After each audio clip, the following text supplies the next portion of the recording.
Ni siquiera desarrolla los elementos del tipo del fraude en la administración de personas jurídicas. Repite que se violan reglas de la SUNAT. ¿Qué tributo se dejó de pagar? Repiten que se violan reglas bancarias. ¿Qué regla bancaria forma parte del elemento del tipo del fraude en la administración de personas jurídicas? ¿Ante qué tribunal estamos? ¿Ante uno administrativo que tiene que revisar una ley electoral o ante uno penal que tiene que revisar la infracción a la ley penal?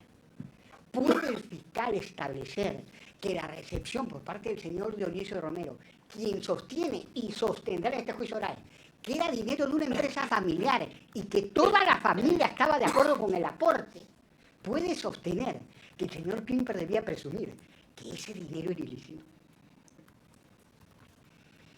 Las razones expuestas por los propios testigos de cargo, permítame las comillas, son seguridad, que no querían aparecer y que querían evitar las represalias en caso de ganar al candidato opositor. Es la historia de los aportantes, personas jurídicas, empresas privadas. Podemos estar de acuerdo o no con eso. Puede existir un reproche social. Yo lo reprocho. Pero el reproche que discutimos acá es un reproche de naturaleza penal. Y lo que tenemos que establecer, y el fiscal no está en capacidad de establecer, es que existió un delito de fraude en la administración de personas jurídicas. Porque aquel que consiente hacer con su patrimonio lo que considera es un acto beneficioso para su compañía, no comete delito de fraude en la administración de personas jurídicas. Inversiones Piuranas, que es lo que se le imputa al señor Klimper, es una empresa familiar. Es una empresa donde es perfectamente posible hacer una consolidación de dividendos como se hizo en el ámbito de la Ley General de Sociedades. Y allí donde una empresa familiar, todos están de acuerdo en realizar un aporte, cual fuere el aporte, no hay fraude en la administración de personas jurídicas. Porque esta no es una empresa pública, como lo es, por ejemplo, Predicor, público entendido desde la perspectiva de que cotiza en bolsa, desde luego. Acabo con la autoridad inmediata y voy a hacer... tengo 2 puntos adicionales. El penúltimo es la autoridad inmediata. Con la autoridad inmediata no tengo mayores elementos que decirles que no entiendo muy bien la imputación. Y a pesar, decía el señor fiscal que nosotros habíamos realizado defensa ineficaz, yo le aseguro que no lo hicimos. Le aseguro que lo peleamos. Pero hay jueces de la investigación preparatoria que realizan su función y que no la realizan. A ver, la autoridad inmediata en este caso es una suerte de juego de las sillas. Es decir, hay 2 cúpulas y cada vez que se le imputa autoridad material a alguno miembro de la supuesta cúpula, todos los demás son responsables. ¿Por qué? Porque sí. Porque lo que ha hecho es inundarnos a todos de un conjunto de imputaciones para que nuestro trabajo sea más difícil. Y repite la frase, como eran parte de la cúpula, coordinaron y dispusieron. ¿Cómo? ¿Cuándo y dónde? ¿Qué prueba tiene de que Klimper ordenó a Yoshiyama, Yoshiyama ordenó a Klimper? Lo que se hace es una regla increíble de situar todas las imputaciones penales en un cajón desastre donde se hace responsables a todos bajo una narrativa. Coordinaron y dispusieron que no prueba. No prueba porque el señor Klimper nunca estuvo en una reunión del partido, nunca estuvo en Bucarest, nunca formó parte de las organizaciones, nunca se reunió con el Consejo Nacional de Magistratura, ni con los congresistas, ni tuvo ninguna reunión en la que se tratara de publicar una ley, ni sabe quiénes son los cuellos blancos. Esa es la realidad. Lo que se hace es crear un cajón desastre para establecer que las figuras más públicas ligadas al fujimorismo sean responsables por todos los actos supuestamente cometidos en el partido. Y eso convierte, a mi entender, un dato que es demasiado peligroso, que si formas parte del partido has cometido todos los delitos que al partido se le imputan. Es decir, eso forma parte de entender que formar parte de un partido político es formar parte de una organización criminal y peor aún, ser autoridad inmediata por cualquier irregularidad que se cometa dentro. Eso no solamente no se puede probar y no se va a poder probar en este proceso porque no habrá nadie que se indique a Klimper como parte de la cúpula. Lo más importante es que eso no es la autoridad inmediata. La autoridad inmediata efectivamente no puede haber ejecutor material y el hombre de atrás al mismo tiempo. La autoridad inmediata requiere niveles de distribución de roles, funciones, jerarquías que el fiscal no explica. Pero no importa ya que no explique, estamos acá y esto es un juicio oral. No prueba, no va a poder probar. Quiero acabar con un último punto que a mí me parece sumamente grave. El señor doctor Astudillo me parece que fue efectivamente a presentar un escrito y efectivamente yo entiendo que esto había que hacerlo oralmente y efectivamente no interrumpía al señor fiscal porque soy incapaz de interrumpir un alegato de apertura y he esperado hasta el alegato de clausura. Hasta mi alegato de apertura. Y he tenido que esperar hasta mi alegato de apertura mientras Frecuencia Latina ha tenido que sacar 5 comunicados diciendo que lo que dice el fiscal es falso. Pero yo no voy a discutir si lo que dice el fiscal es falso o no es falso. Lo que voy a decir es que no es parte de este proceso. La alusión que ha hecho, y yo le concedo el espacio y la posibilidad para que se retracte, porque no voy a discutir acá verdad o falsedad, voy a discutir objeto procesal. Lo que ha sostenido en relación a una supuesta entrega de dinero del señor Klimper a Frecuencia Latina no es parte de la formalización, no es parte de las diligencias criminales, no es parte de la acusación y no es parte del autojuiciamiento. La imputación respecto de que el señor Klimper entregó maletines de dinero a Frecuencia Latina no es parte de la formalización, no es parte de la acusación, no es parte del control, no ha sido parte del etapa intermedia, no ha sido parte del juzgamiento. Lo pueden confirmar en cualquier momento cuando ustedes quieran. Eso es una irregularidad bastante grave porque es una acusación manifiestamente sorpresiva y porque es una acusación que no está sometida a control. Y yo, personalmente, nunca había visto eso en un juicio oral. Frecuencia Latina, que tenía que salir un comunicado a decir que eso es falso porque se enteró, como nos enteramos nosotros, en su alocución oral. Por lo tanto, no puede traer ningún testimonio de un hecho que no formó parte de la investigación. Punto. No voy a discutir su falsedad, es falso, pero no lo voy a discutir.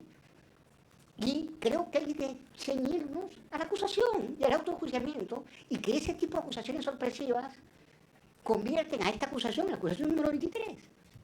Y no puede suceder algo como eso ante un tribunal como este y en un juicio oral de la importancia que este tiene. El proceso penal, el juicio oral que nos sucede, donde vamos a batallar, puede acumular pruebas de un financiamiento ilegal de partidos.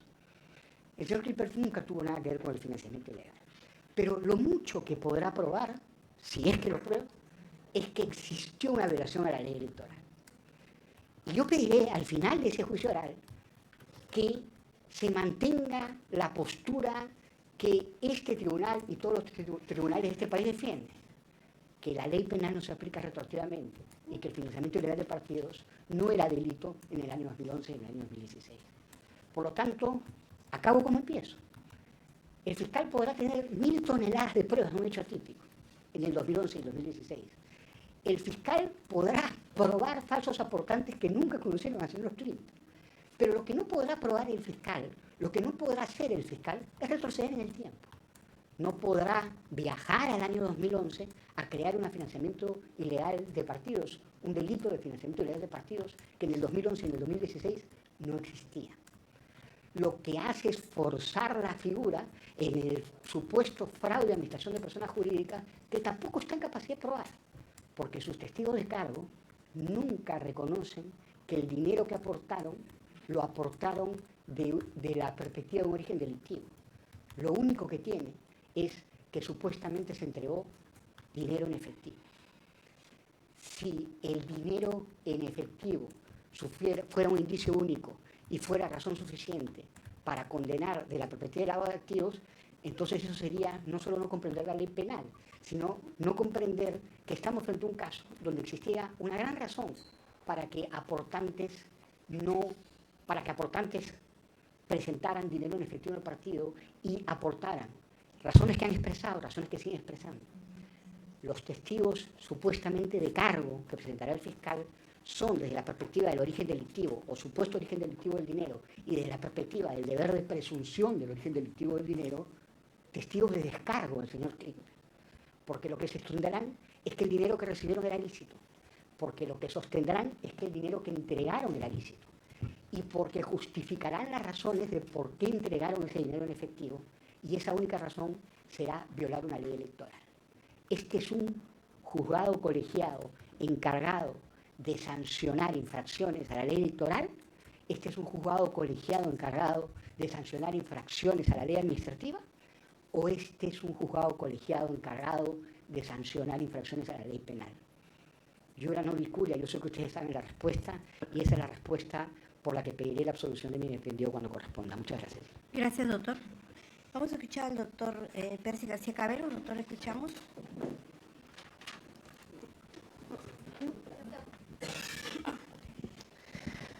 Muchas gracias, señora juez. ¿Mejor? Un ratito. Sí, doctor del Río, por favor, disculpe, para que le pueda prestar el micrófono. Sí, el libro. Nunca mejor usar el código. El libro. Para que se pueda ver, escuchar mucho mejor. Muchas gracias, señores magistrados. Yo también conozco efectivamente la norma que establece que todos los pedidos se hacen efectivamente de forma oral, pero a veces también me quiero someter a las reglas del juicio y sé que en unos alegatos de apertura uno tiene que efectivamente hacer una breve exposición de su teoría del caso y sobre todo de las promesas probatorias. Pero nosotros entendimos que era necesario presentar un escrito precisamente para poder habilitar en esta etapa de alegatos de apertura la posibilidad de efectivamente discutir unas irregularidades que nosotros hemos visto, no nos sorprende porque lo hemos visto a lo largo de toda la etapa intermedia, en relación a la forma en la que se está manejando la imputación específica contra mi patrocinado. En ese sentido, yo quiero partir mis alegatos de apertura con una solicitud al colegiado que se base en una promesa que el colegiado hizo cuando resolvió nuestro escrito de inviabilidad para poder pasar a juicio oral, de que serían muy rigurosos con la determinación de la imputación específica por parte del Ministerio Público en los alegatos de apertura y evidentemente luego en el devenir del juicio oral. Y precisamente amparado en esa promesa y en esa también expresión propia de un debido proceso y del derecho a la defensa, nosotros solicitamos que este colegiado ordene a la Fiscalía centrarse en la imputación que específicamente se ha hecho contra mi patrocinado en la acusación del 19 de marzo del 2022, que es la que ha recogido el auto de enjuiciamiento y que constituye la cabeza de este juicio. ¿Y por qué lo digo? ¿Por qué nosotros solicitamos eso? Porque además de mantener las imprecisiones que ha mantenido a lo largo de todas las acusaciones y sus 22 versiones, ha incluido hechos que, la verdad, no estaban en ninguna de las 22 versiones de las acusaciones formuladas por el Ministerio Público en sus etapas subsanatorias. Con lo cual, ahora tenemos una 23ª acusación. Si ya no bastaron 22 acusaciones, sino que existen 23 acusaciones o por lo menos 23 relatos acusatorios al respecto. Y yo no quiero que se quede esto en una mera afirmación general, sino que quiero hacer puntualizaciones muy determinadas para que ustedes puedan efectivamente constatar cómo el Ministerio Público se ha apartado de la tesis que defendía o que mantenía en la acusación del 19 de marzo de 2022, que constituye y que está digamos, incluida como imputación específica que hacen contra mi patrocinado Arsenio Oreguardia.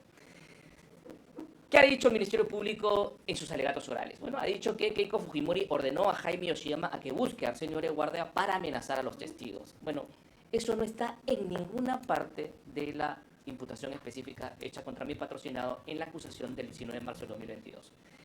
En esta acusación, lo que hay es en la página, en el folio 4354, la indicación de Keiko Fujimori y Vicente Silva Checa coordinaron presionar a los testigos para que efectivamente, o inducieron a los testigos para que ellos, digamos, relaten o digan que aportaron cuando en realidad no aportaron.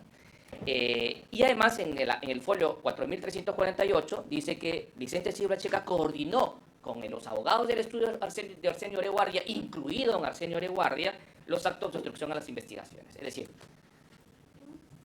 ¿cuál es la historia aquí? ¿Cuál es la tesis? Keiko Fujimori ordenó a Yoshiyama que busque a Arsenio Oreguardia para que ellos presionen a los testigos, o Keiko Fujimori coordinó con Silva Checa y Silva Checa a su vez se encargó de coordinar con todos los abogados del estudio de Oreguardia, incluido don Arsenio Oreguardia, para que se hagan las presiones o las inducciones a los testigos. Otro hecho, indicó que el señor Pierre Figari coordinó con los abogados del estudio de Oreguardia para que realicen supuestos actos de obstrucción a la justicia en Nueva Cajamarca, San Martín. Eso no está en ningún, no solamente no está en la acusación específica, no está en ninguna de las 22 versiones o 22 escritos relacionados a la acusación. O sea, esa es la 23ª hipótesis que el Ministerio Público está desarrollando en contra de mi patrocinado. El señor Pierre Figari nunca ha sido mencionado en la acusación, ni en la acusación específica, ni en ninguna de las otras acusaciones como una persona que haya tenido algún tipo de coordinación con el estudio Ore Guardia y sus abogados para ejercer actos de presión en Nueva Cajamarca, San Martín. En sus alegatos de apertura, ha dicho el señor fiscal que Arsenio Ore Guardia instruyó a sus abogados para que obstruyan a las investigaciones, pero en su acusación, en la acusación y en la imputación específica de la acusación del 19 de marzo de 2022, no establece, ni de agosto, perdón, no establece ningún tipo de indicación sobre una labor de instrucción o de orden realizado por mi patrocinado en relación a los abogados que componen su estudio, que dicho sea paso son 2 y no 6 como los pretende el Ministerio Público. De hecho, lo que dice la acusación específica de la acusación del 19 de agosto del 2022 es que mi patrocinado, en concertación y reparto de funciones, indujo a los testigos a que declaren falsamente, pero no establece ninguna indicación específica de que él realizó una orden, una instrucción, ¿no? Porque además ni siquiera establece algunas circunstancias sobre ese supuesto hecho. ¿Qué más ha dicho en sus alegatos orales el señor? Bueno, que efectivamente se ha hecho instrucciones a los testigos, inducciones a los testigos en las declaraciones que estos prestaron en la zona de Nueva Cajamarca, San Martín, cuando eso fue objeto de control de la investigación, de control de la acusación a nivel de etapa de control, y efectivamente en la acusación, que supuestamente es la recogida por el auto de enjuiciamiento, se excluye expresamente como precisión de la misma Fiscalía los casos referidos a inducciones a testigos en San Martín, Nueva Cajamarca. Es decir, está reintroduciendo en sus alegatos orales algo que en etapa de control de acusación fue descartado. Y es que el estudio Ore Guardia y obviamente mi patrocinado no tuvieron ningún tipo de participación en la supuesta inducción a los testigos que declararon en Nueva Cajamarca, San Martín. Pero el fiscal lo reintroduce en sus alegatos de apertura. ¿Qué ha dicho también el fiscal en sus alegatos de apertura? Bueno, ha dicho que Arsenio Ore Guardia amenazó, es coautor no ejecutivo del delito de obstrucción a la justicia por haber amenazado a los testigos para que declaren falsamente sobre sus aportes en las campañas 2011-2016. Si se van, señores jueces, a la acusación del 19 de agosto de 2022, que es la que recoge el autoenjuiciamiento, y van a la parte donde está la imputación específica contra mi patrocinado, no existe una mención, una palabra que pueda acercarse siquiera al término amenaza. Es decir, ni siquiera está el término amenaza, pero ni siquiera alguna palabra sinónima, cercana a la amenaza. ¿Qué es lo que dice la acusación en su imputación específica? Que indujo a los testigos, no que los amenazó. Y como sabemos, la amenaza es una cosa y la inducción es otra cosa. Una amenaza no implica inducción, una amenaza implica instrumentalización. Una inducción implica convencer por diversos mecanismos a una persona a realizar un determinado comportamiento. Y no solo eso, sino que además en su introducción política a los alegatos de apertura se trajo como un dato relevante el hecho de que miembros del estudio Ore Guardia habrían participado en la elaboración de proyectos de ley para modificar la ley de crimen organizado y de esa forma beneficiar a las personas que en ese momento se encontraban siendo investigadas. Independientemente de que eso es falso, porque el doctor Eduardo Alcócer y el doctor Frei Valenzuela precisamente relataron lo contrario.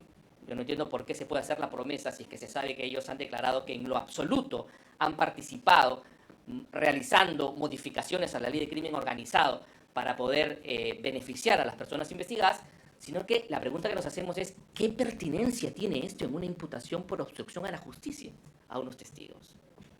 ¿Qué relación y qué vinculación tiene eso? Ninguna. Entonces, como ustedes pueden ver, señores miembros de este colegiado, lo sucedido muestra cómo esta acusación, cómo esto que nos está llevando a juicio, y específicamente a mi patrocinado, con 82 años lo está llevando a juicio, es una imputación que no solamente es imprecisa, sino que además es una imputación que va cambiando y va modificándose según un poco quizás los momentos procesales.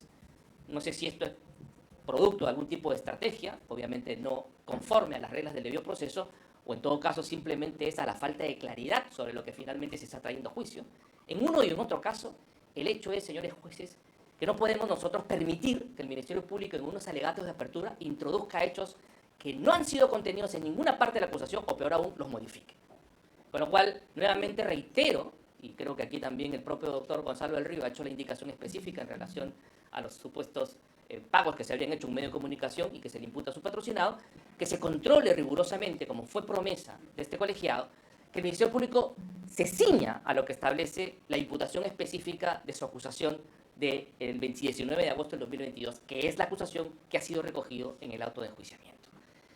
Y haciendo esta precisión y por lo tanto determinando que claramente el objeto del proceso, aunque entendemos que con bastantes deficiencias es la acusación del 19 de agosto del 2022, yo voy a hacer mis alegatos de apertura. Los alegatos de apertura van a estar referidos no a la historia que nos ha contado el señor fiscal en sus alegatos de apertura, sino en la imputación específica que está contenida en la acusación del 19 de agosto del 2022 y que es, reitero, la que ha sido tomada por el auto de enjuiciamiento. ¿Qué imputación se le hace a mi patrocinado de manera específica en la acusación del 19 de agosto del 2022? Bueno, se le atribuye, y quiero ser puntual en este punto, se le atribuye porque la Fiscalía no lo ha hecho sus alegatos orales, así que déjenmelo hacerlo por lo menos para tener claro lo que habría que contradecir al respecto. Se le atribuye a Arsenio Oreguardia en su condición de abogado y conductor del estudio Oreguardia, con conocimiento y voluntad, es decir, entiendo que quiere decir dolo, haber inducido a testigos para que presten un falso testimonio ante la autoridad en el trámite de las investigaciones preliminares del caso, ¿no? Es decir, no dice amenaza, dice induzca a testigos, no utiliza la palabra amenaza. En el trámite de investigación preliminar del presente caso, que quienes deberían declarar en relación a las presuntas operaciones realizadas por el partido político Fuerza Popular 2011 durante las campañas electorales del 2011 y 2016. Esto obviamente centrado a las declaraciones en Lima, no de Nueva Cajamarca. Y aquí viene una parte importante. Conducta ilícita realizada en concertación y reparto de funciones con los abogados coacusados. Edward García Navarro, Luis Ernesto Lazo Mendoza, Lorena Mariana Gomero Calero y Juliana Loza Ábalos. Esa es la imputación específica que se hace a mi patrocinado. Y eso es lo que en principio tendría que probar el Ministerio Público a lo largo de este juicio. No una amenaza, que no está contenido. No inducciones a testigos en Nueva Cajamarca, que no están contenidos. No instrucciones, porque hablan aquí de una concertación y reparto de funciones, que luego finalmente ni siquiera precisa, sino no las instrucciones, sino específicamente cuál habría sido ese reparto o esa concertación tal cual como está contenida en su imputación específica. Y aquí me quisiera ya centrar en los alegatos propiamente abordando la parte de la cuestión facti y la cuestión juris, la cuarta facti en cuanto a la promesa probatoria. ¿Qué puede esta defensa prometer de este colegiado?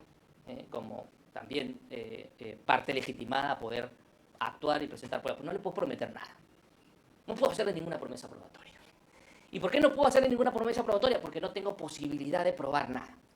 ¿Y por qué no puedo probar nada? Porque la imputación del Ministerio Público no me lo permite. Porque el nivel de imprecisión que tiene el Ministerio Público en esta imputación no me permite ejercer ningún tipo de defensa. ¿Y por qué lo digo? Lo digo por muchas razones. El Ministerio Público en su acusación no ha descrito cómo han sido las reuniones entre Vicente Silva Checa y los miembros del estudio de Oreguardia, el doctor Arsenio Oreguardia, para poder determinar o inducir a los testigos a declarar falsamente. No nos indica cómo, cuándo, dónde, con quiénes, cuántas veces, si se reunió con 1, con 10, con 20, con 30, 3 veces, 10 veces, dónde, cómo. Si el Ministerio Público no hace esa determinación, ¿cómo yo voy a probar, por ejemplo, que el día que el Ministerio Público dijo que se reunió mi patrocinado se encontraba en Japón? ¿O se encontraba en Piura? ¿O cómo podría yo decirle, por ejemplo, que los días en los que el Ministerio Público dice que se realizó la coordinación entre Vicente Silva Checa y mi patrocinado, no sé, las supuestas personas presentes ahí se encontraban en otro sitio? ¿Cómo voy a poder yo a nivel probatorio descartar la hipótesis fácticas del Ministerio Público si solamente dice coordinó? ¿Cómo? Vaya usted a saber. No puedo prometerles probatoriamente nada, señores miembros del colegiado, porque no tengo posibilidad de discutir probatoriamente algo que está formulado en niveles de abstracción. No hay un hecho concreto, histórico, determinado. Claro, y seguramente se vendrá con el San Benito de es que es un acto clandestino. El acto clandestino no significa que no se tenga que formular como hipótesis fáctica. El acto clandestino significa que no tengo prueba directa, porque es clandestino. Con lo cual tengo que construirlo con prueba por indicios. Pero tengo que narrar ese hecho clandestino? ¿Acaso en la violación sexual, que por ejemplo es un delito clandestino, no tenemos que definir cuándo se violó, cómo se violó, de qué forma se violó? Por supuesto que tenemos que hacerlo. Bueno, pues de la misma forma, si esta coordinación entre el señor Silva Checa y el señor Arsenio Oreguardia para presionar a los testigos se realizó, bueno, que me diga cómo, cuándo, dónde. ¿Quiénes participaron? ¿1, 2, 3 veces, 10 veces él solo, con más personas? ¿Quiénes eran las otras personas? Que son hechos obviamente también relevantes. Tampoco voy a poder prometer nada probatorio en relación a la acusación que hace el Ministerio Público específica contra mi patrocinado, nuevamente en la acusación de agosto del 2022, cuando dice que Arsenio Oreguardia indujo a los testigos en concertación y reparto de funciones con los miembros del estudio Oreguardia. ¿Y por qué? Porque no puedo probar algo que el Ministerio Público no ha dicho, porque no ha dicho cuál es la función que en el reparto tuvo que hacer mi patrocinado. ¿Cómo fue? ¿Se reunieron? ¿Se juntaron? ¿En qué sitio? ¿Dónde? ¿Cómo se repartieron? ¿Se reunieron 1 vez, 2 veces, 3 veces? ¿Cuál fue la función que específicamente le correspondió al doctor Arsenio Oreguardia? ¿Cómo voy a poder decir que eso no es verdad porque el señor Arsenio Oreguardia no estaba aquí, estuvo allá, o porque en ese momento estuvo en una reunión familiar?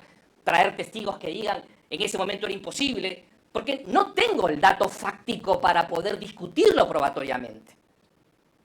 Porque la imputación es una imputación genérica, ¿no? Como decir, A mató a B, el imputado mató a la víctima. Ya, ok, pero ¿cómo lo mató? ¿Dónde lo mató? ¿De qué forma lo mató?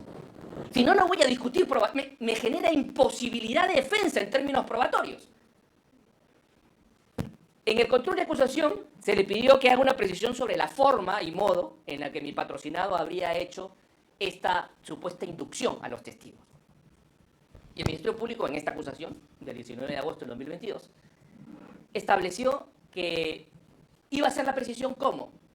Copiando la respuesta que el señor Jorge Yoshiyama Sasaki, colaborador eficaz, ya revelada su identidad, hizo en relación a estas reuniones.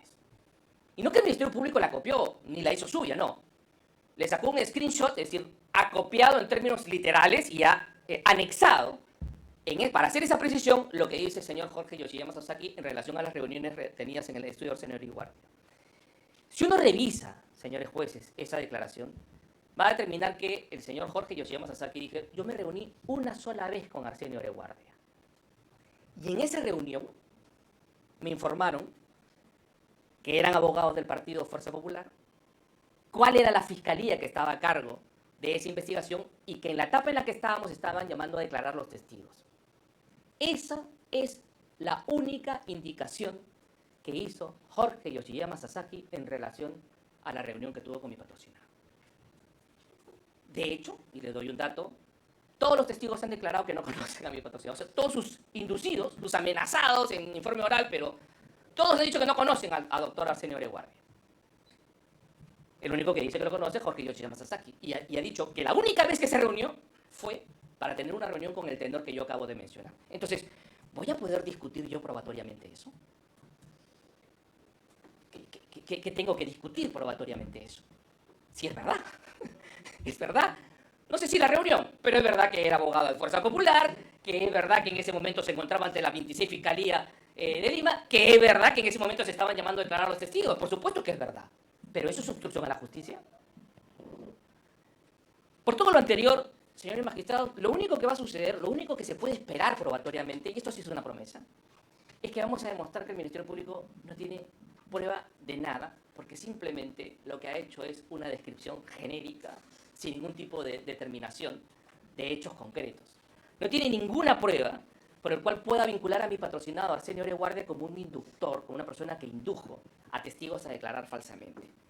Lo único que en todo caso va a poder probar es que el doctor Arsenio Oreguardia es conductor del estudio Arsenio Oreguardia. Sí, eso lo va a poder probar, ¿no?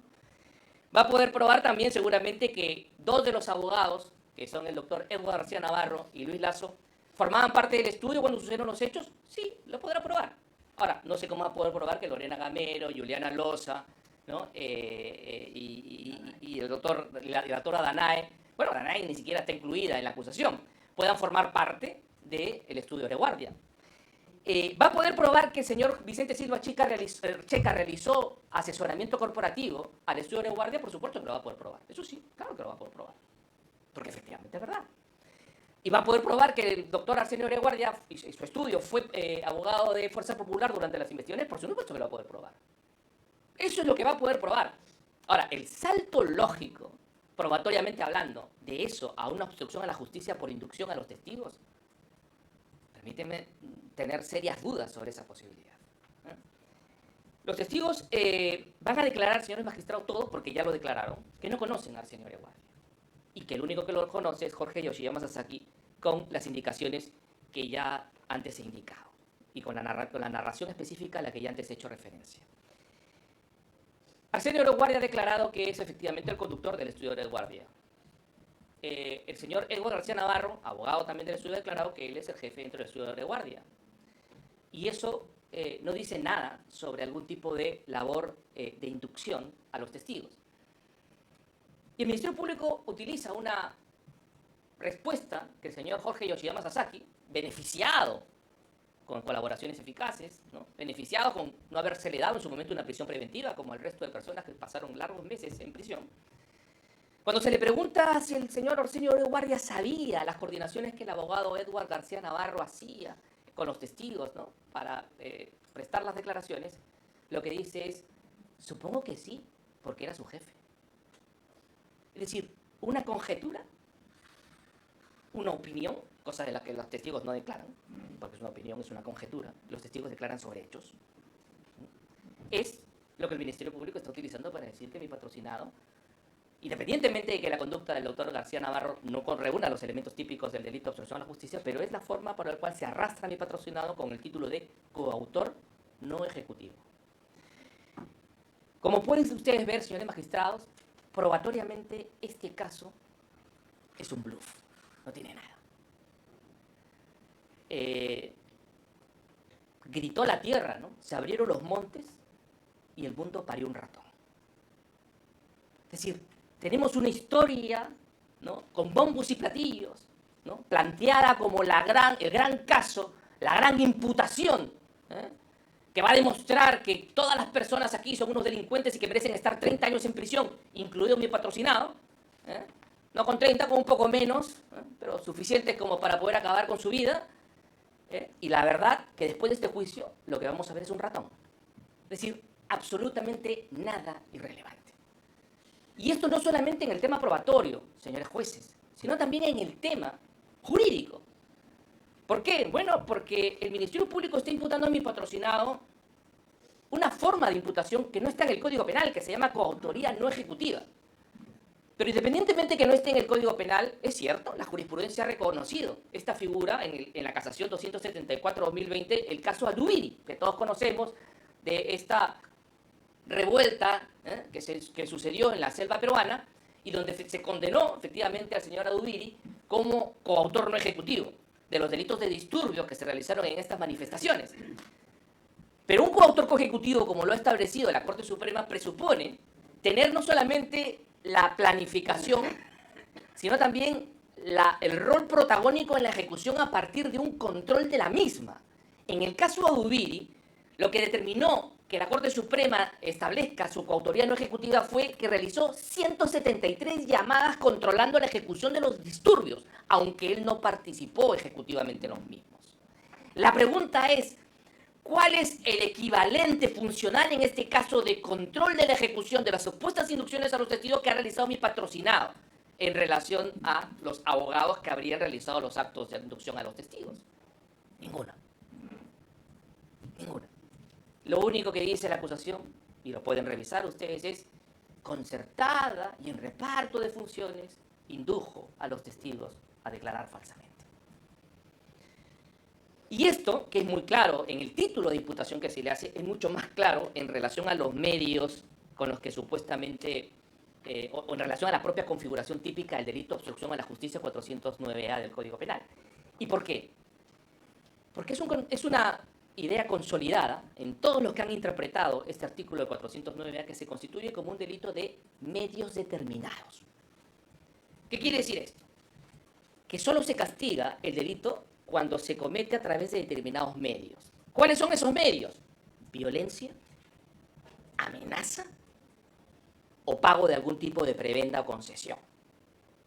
Si no hay violencia, si no hay amenaza y si no hay algún pago de concesión, el delito de obstrucción a la justicia no se configura, porque es un delito de medios determinados, cosa que está determinado por el propio legislador en la exposición de motivos para la introducción al Código Penal del 409A, y que además incluso la Sala, en dos resoluciones, que es la resolución 12 y 81 de 27 de enero de 2020 y 30 de abril de 2020, ha dicho explícitamente: el delito de obstrucción a la justicia es un delito de medios determinados. Es decir, solo se puede cometer si se induce o se obliga a un testigo mediante violencia o amenaza, se lo obliga, o se le induce mediante pago de soborno. Y eso que lo dice el propio legislador en la exposición de motivos, y eso que lo dice la propia jurisprudencia en este mismo caso, también lo dice la doctrina, Peña Cabrera Freire, Frisancho Pérez, calificando el delito de obstrucción a la justicia como un delito de medios determinados. Entonces, la pregunta que cabe hacer: ¿cuál es el medio determinado? Si solamente en la acusación específica, bueno, en los alegatos de apertura, a lo mejor dándose cuenta del error, trató de introducir el término de amenaza. Pero no, en la imputación específica de la acusación que está recogida en el autojuiciamiento se habla de inducción, sin amenaza. Y además resulta intrasistemáticamente equivocado decir que basta cualquier tipo de inducción. ¿Por qué? Porque eso ya está cubierto. ¿Por qué? Por el delito de falso testimonio y el delito y la forma de participación de la inducción del artículo 24. Es decir, ya con el 409 y el artículo 24 castigo el que induce a una persona a declarar falsamente. Con lo cual la razón normativa para incluir un 409A es incluir unas inducciones con medios más graves. ¿Cuáles son esas inducciones con medios más graves? Violencia, amenaza, pago o soborno a un testigo. El resto de forma de motivar a un testigo a declarar se castiga con el 409, con el artículo 24. Inducción a un delito, que en este caso sería el de falso testimonio. Señores magistrados, mi querido amigo y colega César Azabache, que no se caracteriza por ser fujimorista, dicho sea de paso, han hecho unos pronósticos de un juicio de más o menos, al principio dijo entre 6 años aproximadamente, y luego en otro tuit se corrigió y dijo: no, parece que va a ser entre 15 y 20 años. Mi patrocinado tiene 82 años. Y yo sé que lo van a absolver. Estoy convencido que lo van a absolver. Pero lo que nadie le va a quitar es la pena del banquillo.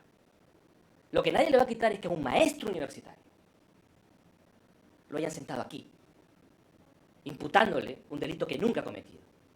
Y lo que nadie va a quitarle a mi patrocinado es que cuando tenga 90 años, y ojalá Dios le dé la vida suficiente para tener 90 años, recién va a poder escuchar posiblemente que un colegiado, que unos jueces imparciales dijeron que él no había cometido ningún delito de obstrucción a la justicia.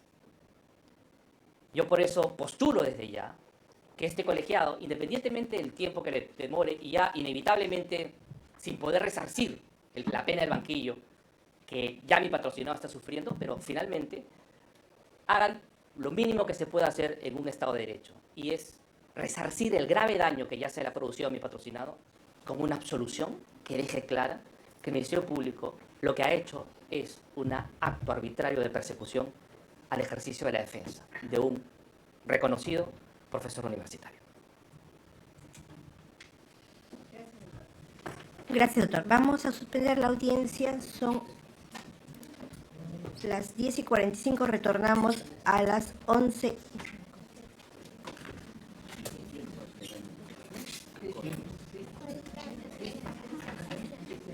Sí, volvemos 11:05. Debería venir el doctor Sala Beteta, si hubiera... ¿Sí? Sí, está bien.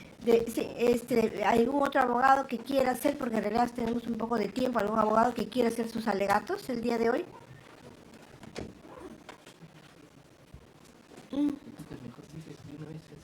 Sí, doctor, diga.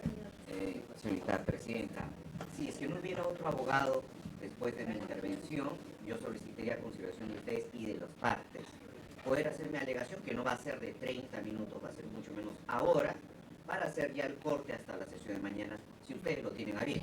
Sí, por eso estamos preguntando si hay otro abogado, antes de irnos a la suspensión. Virtualmente, ¿hay algún abogado que quiera hacer sus alegatos? Muy bien, entonces volvemos 11:05, por favor.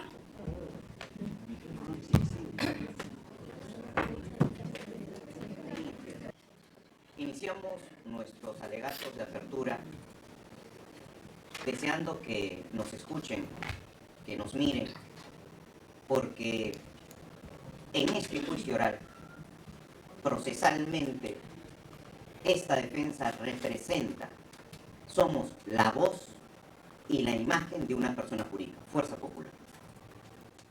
Es en este juicio oral donde esta entidad, donde este partido político va a explicar ante ustedes nuestra posición técnica, jurídica, frente a la imputación fiscal. Miren, este juicio depende de hechos, no presunciones, no inferencias generales, hechos puntuales. Y es ahí donde este alegato breve que voy a plantear ante ustedes tiene una triple estructura. Hechos no debatidos, no cuestionados y que por tanto no deben de hacernos perder tiempo en actividad probatoria. Hechos cuestionados, contradichos, que deben ser debatidos y que son lo que es objeto de prueba de este juicio oral. Y cerraremos con la explicación. Un porqué. Siempre debe haber un porqué. Primero entonces, señores magistrados, miren, hechos no debatidos. El legado de Alberto Fujimori, la actividad partidaria del fujimorismo, las funciones de los congresistas, coordinaciones entre congresistas a través de chats, actividad política, proyectos de ley, votación en cierto sentido respecto a ciertos proyectos de ley. Señores magistrados, eso no es materia de este juicio oral porque eso es actividad política. Y la acusación fiscal está llena de esto. Miren las miles de páginas de este requerimiento acusatorio y hay miles de páginas sobre estos aspectos no debatidos y que no son objeto de prueba.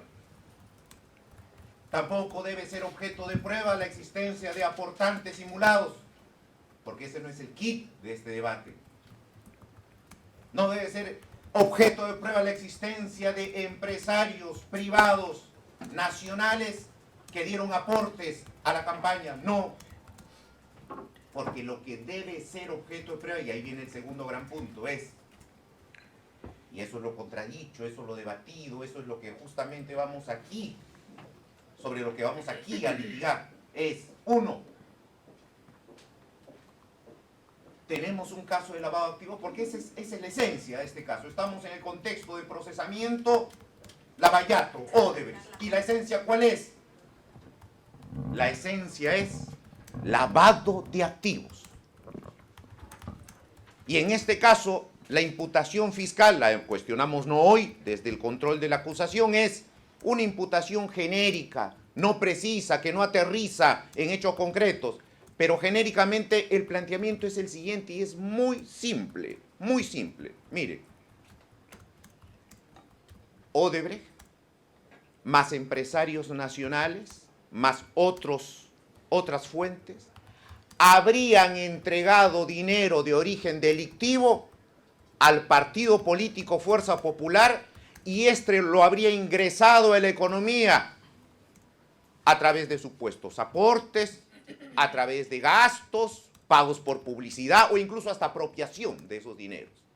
Esa es la hipótesis, así de simple. Señores magistrados, lo que en este juicio no se va a poder probar es, uno, clave, origen delictivo. No se probará que de la empresa Odebrecht, llámese como se llame su fuente, caja 2, caja para fraudes, para corrupción, como la quiera llamar la fiscalía, no existió dinero ilícito alguno orientado a financiar la campaña política de este partido, Fuerza Popular. Es imposible acreditar eso. Marcelo Odebrecht, Jorge Barata, no han dicho ni dirán que dinero sucio ellos lo destinaron al partido político Fuerza Popular. No. Y lanzo un dato que veremos en el juicio. Ni Marcelo Odebrecht ni Jorge Barata son colaboradores eficaces en este caso.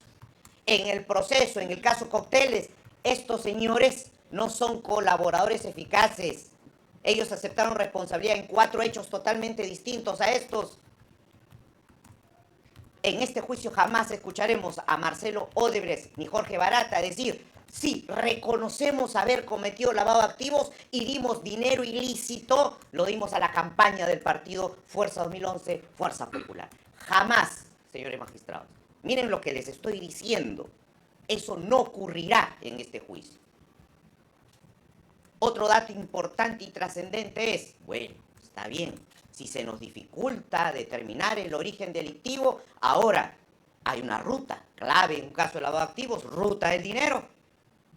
Señores magistrados, les adelanto algo. En este juicio, tras la actuación probatoria, no se evidenciará, ni siquiera de manera indiciaria, la existencia de dinero delictivo de Odebrecht que haya desarrollado todo un recorrido internacional hasta llegar al Perú y terminar en cuentas del Partido Fuerza Popular. Dinero sucio, supuestamente de Odebrecht, jamás ingresó a las cuentas del Partido Fuerza Popular. Otro punto clave. Bueno, de pronto por Odebrecht se cae el caso, pero los empresarios nacionales, señores magistrados, confíen, el empresario Dionisio Romero, el señor Rasmus, el Grupo Rodríguez, son aportantes que en su momento optaron por la confidencialidad de los aportes que hicieron. Sí. ¿Eso es delictivo? No. Por el contrario, ese pedido de confidencialidad de esos aportes de dinero que hicieron a las campañas sirve para explicar el por qué se usaron y por qué aparecieron esos aportantes simulados. Señores magistrados, el dinero de estos empresarios no es delictivo. Y en este juicio eso quedará evidenciado de sobremanera. A tal punto que esos empresarios no son parte de este proceso. Si no, ellos serían los agentes autores de la conversión de lavado de activos. Ellos con dinero sucio estarían tratando de ingresar ese dinero a la economía nacional a través de esta suerte de aportes confidenciales. Pero eso no es la tesis fiscal. Estos señores no son procesados por lavado de activos. Su dinero no es delictivo. Y el supuesto origen delictivo que plantea la acusación, que es fraude en la administración de personas jurídicas, hoy no existe. Porque hoy ese extremo está archivado. Se cayó. Se cayó Odebrecht. Se cayó la imputación por empresarios nacionales. Otra fuente nos ha dicho aquí en su alegato la Fiscalía. Aporte del señor Quirós, proveniente del narcotráfico. Señores magistrados, en este juicio ustedes se van a dar cuenta. Primero, que ese aporte, primero que era imposible de ser detectado como irregular por el partido, era imposible, primero. Segundo, ese aporte es retenido a nivel de notaría. Y una vez que el partido toma conocimiento de ello, paraliza y devuelve, rechaza ese aporte. Y otro dato trascendente, en esta audiencia quedará así demostrado, las imputaciones por el delito de tráfico ilícito de drogas contra este señor fueron archivadas y se le absolvió. Tercera fuente, se vino al tacho. Se va a caer esta imputación por lavado de activos, se va a venir al piso. Objetivamente y técnicamente hablando. En este juicio oral vamos a escuchar seguramente a la representación fiscal hacer uso de una terminología no acorde con lo que los tipos penales imputados señalan. Vamos a escuchar aquí hablar de administraron, dispusieron, captaron. Vamos a escuchar aquí hablar de instrumentalización sin precisar el cómo, cuándo, dónde, quién. Señores magistrados, esta primera imputación por lavado de activos se cerrará de manera definitiva. Y viene otra, que tiene que ver con el delito de declaración falsa en procedimiento administrativo. Y ahí desde el rol de persona jurídica, lo que hemos venido exigiendo desde un inicio ha sido, Ministerio Público, precísanos cómo es que esta entidad, el partido político Fuerza Popular, ha sido usado por personas naturales para generar estas declaraciones falsas. ¿Cómo? ¿Qué estructura, qué oficina, qué departamento de Fuerza Popular como entidad ha sido empleado para ser instrumentalizado? La acusación nos dice nada. Y en este caso, ante ausencia siquiera de esa explicación fáctica, obviamente no habría ninguna condena, sin tocar siquiera el aspecto de prescripción que en su oportunidad ustedes analizarán. Un tercer delito atribuido a nosotros es el de obstrucción a la justicia. Lo mismo, señores magistrados. A ver, Fiscalía dice, el partido Fuerza Popular fue instrumentalizado para desarrollar actos de obstrucción a la Administración de Justicia y en específico a la investigación de este caso. ¿Y cómo? A ver, ¿qué estamento, qué oficina, qué parte del partido político como persona jurídica fue utilizado, mal usado para ello, para ese fin supuestamente delictivo? Se nos dice nada en la acusación. Y entonces la responsabilidad de las personas naturales se extienden a las personas jurídicas. No, estamos en un contexto penal. Se nos tiene que explicar y probar cómo se instrumentalizó a la entidad para ello. Y eso es lo que no se dice y obviamente, mucho menos, se probará. Y finalmente, y lo he dejado al final, la imputación por organización criminal. Ustedes revisarán la acusación fiscal en extenso y verán que hay miles de páginas dedicadas a toda una historia, una suerte de historia que se plantea respecto a la organización criminal. Y ahí como Fuerza Popular, como persona jurídica, como entelequia, me pregunto, ¿qué soy? ¿Soy el diablo o soy el poseído por el diablo? Son dos cosas distintas. Porque la imputación de la Fiscalía es: Fuerza Popular ha sido usada, ha sido instrumentalizada para cometer supuestos delitos. Ajá. Entonces, ¿yo como entidad soy víctima del mal uso de personas naturales o yo soy a quien hay que hacerle reproche y sancionar por esas conductas? Eso hasta ahora no queda claro en la acusación. Pero en la jurisprudencia, sentada en los incidentes de este caso, ha quedado algo clarísimo, señores magistrados. No son sinónimos, nos ha dicho la Sala de Apelaciones. No es lo mismo Fuerza Popular que la organización criminal. Y la Sala de Apelaciones ha marcado aquí un hito importante. Fuerza Popular como tal no es una organización criminal. Para que la Fiscalía pueda plantear una hipótesis por organización criminal, tiene que hacer toda una estructura, un conjunto de elementos propios de ese supuesto grupo delictivo, totalmente diferente y diferenciados de lo que es la estructura política, funcional y además legal de Fuerza Popular. Eso ha quedado claro ya. Y en este juicio entonces la pregunta que nos hacemos es, conforme al artículo 317, ¿cómo Fuerza Popular ha sido utilizada para, por ejemplo, promover una organización delictiva, para integrar la organización delictiva? Si Fuerza Popular es una entelequia, una abstracción, una persona jurídica puede integrar una organización criminal? No puedes. ¿Vas a usarla como parte de las actividades delictivas de la organización criminal? Muy bien, dime cómo entonces. Ese cómo, señores magistrados, en este juicio ustedes no lo van a escuchar y mucho menos la Fiscalía lo podrá probar. Por el contrario, la Fiscalía acá, para sustentar su gran hipótesis de organización criminal, ¿sabe qué nos va a traer? Cuestiones de apreciación meramente políticas. Nos va a traer acá y nos va a decir, miren cómo los congresistas de esta bancada coordinaban política. Miren cómo es que esta agrupación quería llegar al poder.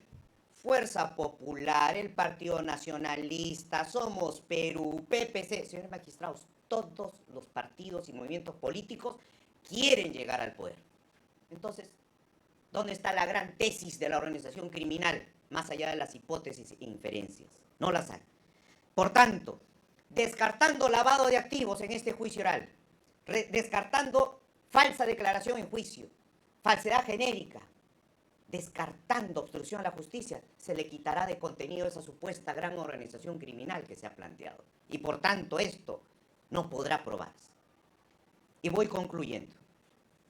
Como ustedes notarán, la esencia del planteamiento defensivo de Fuerza Popular obedece a una estrategia negativa, en el sentido de que retamos al Ministerio Público a que pruebe lo que plantea. Y señalamos aquí al inicio que no tendrá ni actuará prueba suficiente para acreditar estos delitos y estas conductas mal planteadas. Pero además, frente a esa insuficiencia probatoria, Fuerza Popular plantea una estrategia mixta, porque también tenemos una estrategia positiva, es decir, una explicación del por qué. El digno colegiado es lógico que se pregunte si es que no hay buena imputación, si es que no hay prueba suficiente, como están diciendo. Entonces, ¿de dónde salen los 3.000 testigos ofrecidos por Fiscalía? ¿Cómo explicamos las toneladas de documentos que vamos a oralizar y leer en esta audiencia? ¿Cómo es que tenemos hoy un caso emblemático? Señores magistrados, esta defensa formalmente, debidamente ha cumplido con ofrecer en su oportunidad más de 300 testigos, un centenar de documentos, 5 testigos expertos, pericias, porque nosotros vamos a probar, vamos a explicar algo. Y dentro de lo que vamos a explicar en nuestra teoría del caso está, 1, que existieron aportantes formales que siguieron un debido procedimiento administrativo con fondos totalmente legítimos. Vamos a probar que en el contexto de las campañas 2011-2016 en las que se atribuye a Odebrecht estos aportes al partido, era siquiera imposible que la dirección de Fuerza Popular sospechara de Odebrecht, porque en ese contexto temporal no había un dato objetivo concreto que generara sospecha de actividades delictivas, delincuenciales, y por el contrario, tal como lo probaremos, Odebrecht, esta empresa brasilera, era bien vista en el Perú, con reputada trayectoria, incluso con reconocimientos institucionales dados por diversas entidades del Estado peruano, entre ellas el Poder Judicial. Pero vamos a probar algo más. Probaremos que este caso ha sido generado indebidamente. Y en su oportunidad y estadio procesal ofreceremos como prueba nueva la declaración de Jaime Villanueva, quien va a explicar cómo es que este caso se inició. Eso es parte de nuestra teoría del caso y la explicación que ustedes les vamos a dar. Al final, ustedes concluirán de que al no haber causa penal, tendrá que liberarse de cualquier pretensión sancionadora al partido Fuerza Popular, para quien, reitero, legalmente es imposible disolver. Así de simple. Y también tendrá que, ante la ausencia de algún daño concreto causado, tendrá que rechazarse la pretensión civil solicitada por la Procuraduría aquí presente. Muchísimas gracias. Gracias.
Este colegiado le recuerda a todas las partes que a los abogados defensores que deben estar preparados luego de haber escuchado la acusación fiscal para hacer sus alegatos.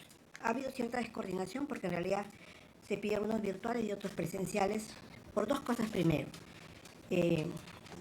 tenemos problemas de logística y de estructura para hacer ese juicio. Hemos tenido que hacer muchas coordinaciones para hacerlo en esta sede y nos encontramos con el primer problema que acá recuerden que acá está la Corte Suprema y están también los juzgados de Lima. Y hay ciertas quejas por la bulla que hacen afuera para que ellos desarrollen su labor como corresponde, que es con total normalidad. Es en ese contexto que este órgano jurisdiccional ha dispuesto que la próxima audiencia, que es el día de mañana, y las sucesivas que se van a hacer en nuestro local, que es Girón Contumazá 846, debiendo hacer las siguientes precisiones. Después de esta audiencia, aquellos que han pedido hacerlo presencialmente van a concurrir a la sede de Contumazá con sus patrocinados para que lo hagan presencialmente. ¿Qué orden van a seguir? De acuerdo a los números que aparecen de imputados, sería de la siguiente manera.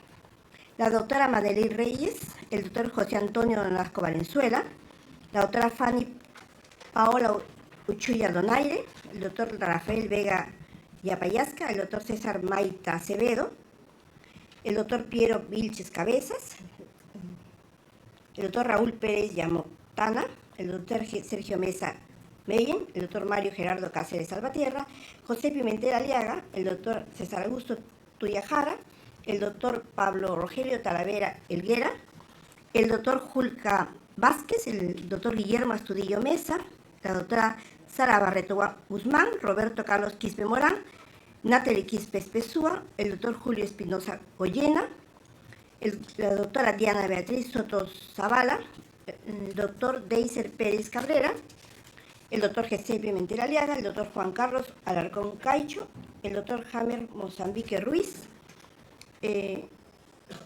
Tony Paola Arce Torres, Gerson Camarena Aliaga, Rubén Yanqui Machaca, Erika Tejada Palacio, Cecilia Madrid Valerio, el doctor Chuquín Valque Masluca, el doctor Luis Felipe Morey Rivas, la doctora Sandra Elisa Monge Morales y también la defensa de la persona jurídica de bienes raíces.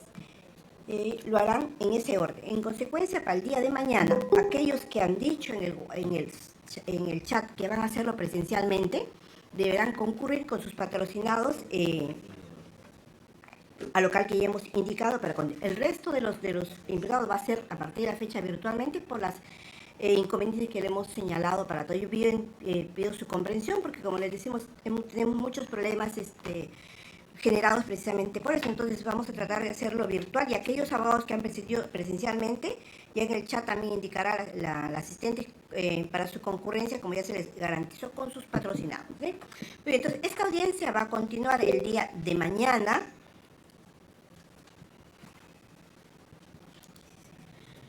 16 de julio del 2024, a horas 9 de la mañana, con las precisiones ya señaladas, y también indicando los abogados que han indicado que van a hacerlo presencialmente concurrirán a la sede ya indicada. Queda notificado con todos los repartimientos. Sí, señor fiscal, escuchamos. Sí, señora presidenta. Bueno, desde el lado del Ministerio Público notamos una preocupación, creo que legítima, que usted señale de que este juzgamiento tiene problemas que son precisamente como consecuencia de aspectos, eso es lo que hemos logrado entender, de la Corte Suprema o de este local. Quisiéramos que nos pueda usted precisar a qué clase de problemas se está refiriendo usted que no permiten una continuación de este juzgamiento en estos ambientes con el objeto de poder esclarecer precisamente lo que usted ha manifestado. Sí, creo que no lo dije, muchas gracias. Sí, era básicamente las molestias del ruido que hacen la parte, no es imputable a ustedes, pero en la parte exterior hay gente que hace mucho ruido y que no permite ni a la Corte Suprema ni a los magistrados que en esta sala trabajar normalmente. Entonces, sí, en esta sede hay magistrados de la Corte Suprema que hacen audiencias también, y entonces los ruidos que hacen las personas en la parte exterior no permite eso. No nos hemos referido a ustedes, por si acaso, sino a cosas externas a ustedes y a nosotros. Es por eso que se ha dispuesto eso. Aquellos que en el chat digan vamos a hacer presencialmente, ya los comunicaremos y le iremos, ya saben el lugar donde va a ser para continuar con la audiencia. Sí le pedimos a los abogados, a esto va para todos los abogados, estén preparados, por favor, a partir de la fecha se seguirá el orden, tomando en cuenta aquellos que han indicado que quieren hacerlo presencialmente. ¿Aclarado, señor fiscal? Ese era el motivo. Muchas gracias, buenos días con todos ustedes. Gracias. Buenos días, señores.